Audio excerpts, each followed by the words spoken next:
It's a nice spring day. I guess it's still spring. I don't know if summer's officially here. It's been pretty cool actually compared to other years. I remember this time of year could be like 95 degrees. It feels like it's low 90s. Here with Seth from Year One Organics. Really been hooking me up, cleaning everything around here, getting it looking great. Really want to say thanks a lot to Seth. We're here to prune up the Grimals today. We had a really bad freeze this year. Ambrosia beetles came after I iced over the trees. They kind of got stressed out from the cold, the ice.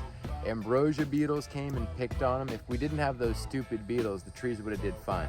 But the trees got stressed, they put off the ethanol gas, and then the ambrosia beetles came, and some of them got hit. They all lived. Some did better than others. Some kind of died back all the way to the ground. Others just lost 20% of the canopy. Some look like they're trying to come back. We're gonna get in there, show you what to do, how to scrape them up, and check and see if they're alive still, and where to prune them at, and do that kind of thing. So let's get her done. So we'll start with this tree. It's a little confusing on this one. You can see where it's been damaged right here. There's some fire ants on it. And then right here, I don't know if it's alive or dead at this point. You kind of want to take a knife and scratch it and see if it's green. I'll tell you in a second. That's brown right there. I'm not seeing green, but let's see. Green right there. So there's green right there, brown right there. Make sure there's not a bunch of green on the back side. And then you just kind of come in and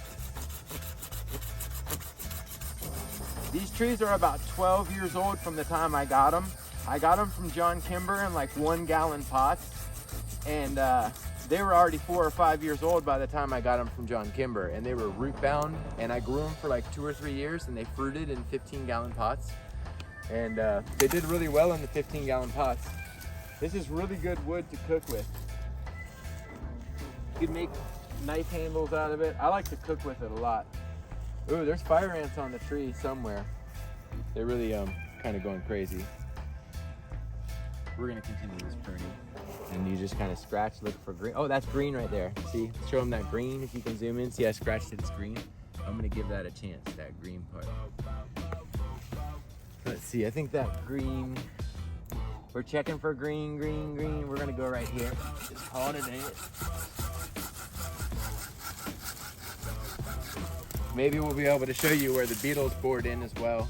They make these like bullet holes in the tree. I think they call them shot hole beetles, or I don't know what they call it. See if there's any green on here. No green. Fire ants are making their way towards my feet.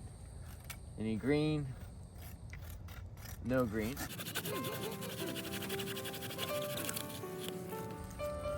Won't need that tree brace anymore, huh? But they are gonna come right back. They'll be fruiting again, I bet you, in 3 years.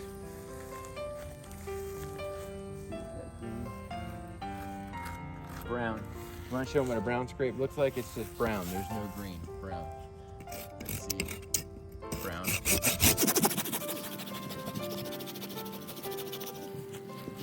It's a shame because you're losing all that old wood, and this is where the flowers come, is on the old wood. You can see where the flowers were gonna come. Look at all that we lost, years of growth. But the cool thing is I still have some really big ones all around the property. It's fine. As far as biodiversity goes, I didn't lose anything. As far as biomass goes, I lost some biomass. But they'll come back. Oh, that's still green. That's still green. We're gonna prune that anyway. There, let's kind of see what happens. It was still kind of green.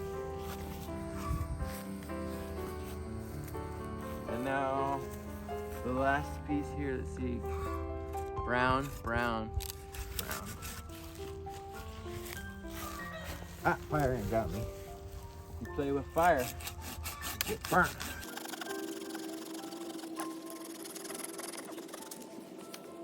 Tree down. So we're gonna leave it like that, and it may even die all the way out. This may just totally die off, but I'm gonna give that a chance to come back. On to the next one.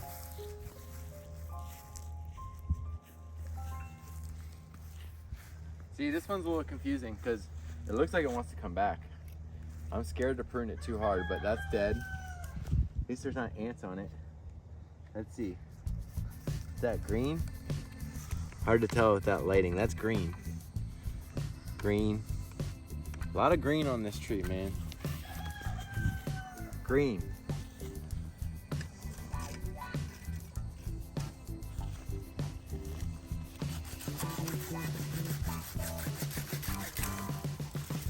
Still, that was kind of green, it looked like.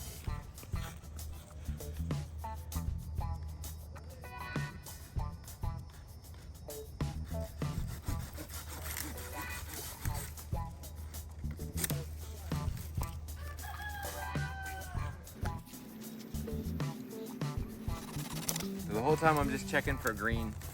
And just because it's green doesn't mean it still won't die. Sometimes it's like hanging on by a thread and it just doesn't make it. And you know, it's just worth giving them a chance.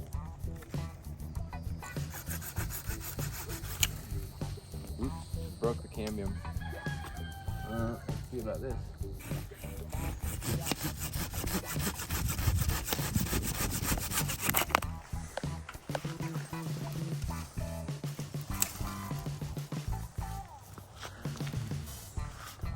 That's a scratch. I'll do it with my fingernail. Let's see. I got you. That one's good to do there. Yeah. Right here, so You can see where the move your hand real quick. You can see where the beetle holes are.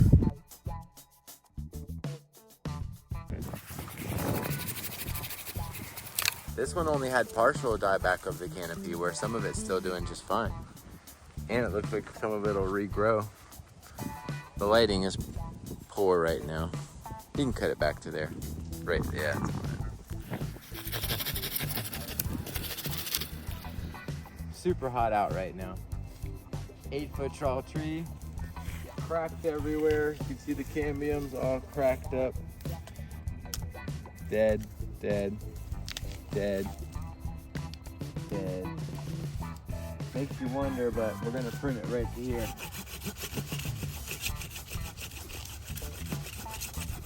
We're almost done.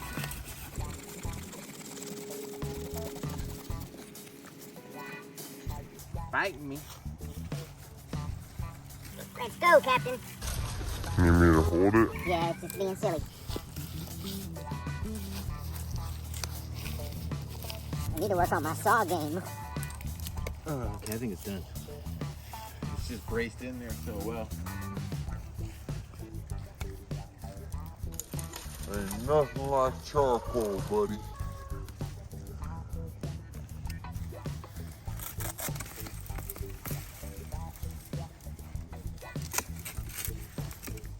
That's good for your saw long term. Hitting the teeth on that metal board. Oh, that's heavy. That's heavy as all get out, Paul.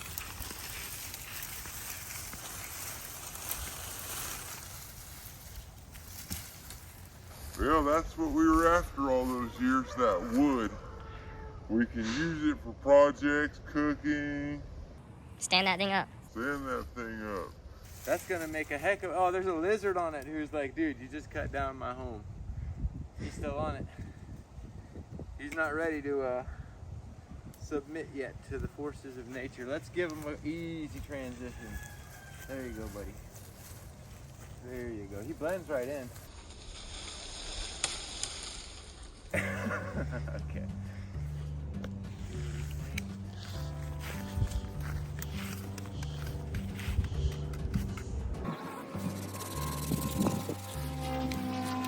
You can cut the strap if you want.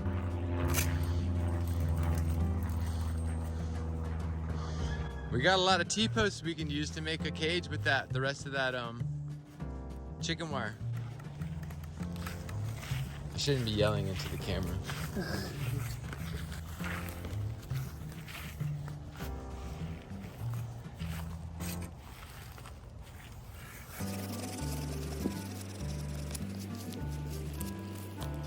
So we went through and now everything's pruned up that needed to be pruned up. You can see what's alive and what's dead. It's a lot brighter here. Almost makes you wonder, would it have been beneficial to just leave on the dead branches to shade it out?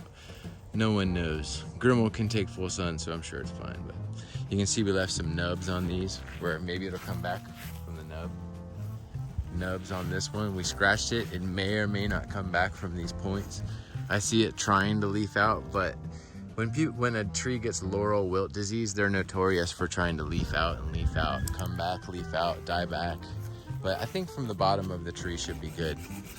But got a lot of really good cooking wood. And I actually am gonna make something out of these trees. And we'll figure it out. But we'll see how long it takes for them to make a comeback. And you can see we left some nubs on that may or may not come back to life. We'll see. And then these are the ones that were unfazed, totally. And it makes you wonder, because this is a nice tree here. Makes you wonder, because this tree was one of the most heavily damaged by ice, and on the northwest side, the coldest area, damaged heavily by ice. But the beetles did not even touch it. It was the only tree that had a big branch break off through the freeze and the ice coverage. So it really makes you wonder. I think we just had the beetles here, and it was destined that they were gonna come attack something one day. And this is the aftermath. You can see they were really heavy to this side, not so much on this side. Right here.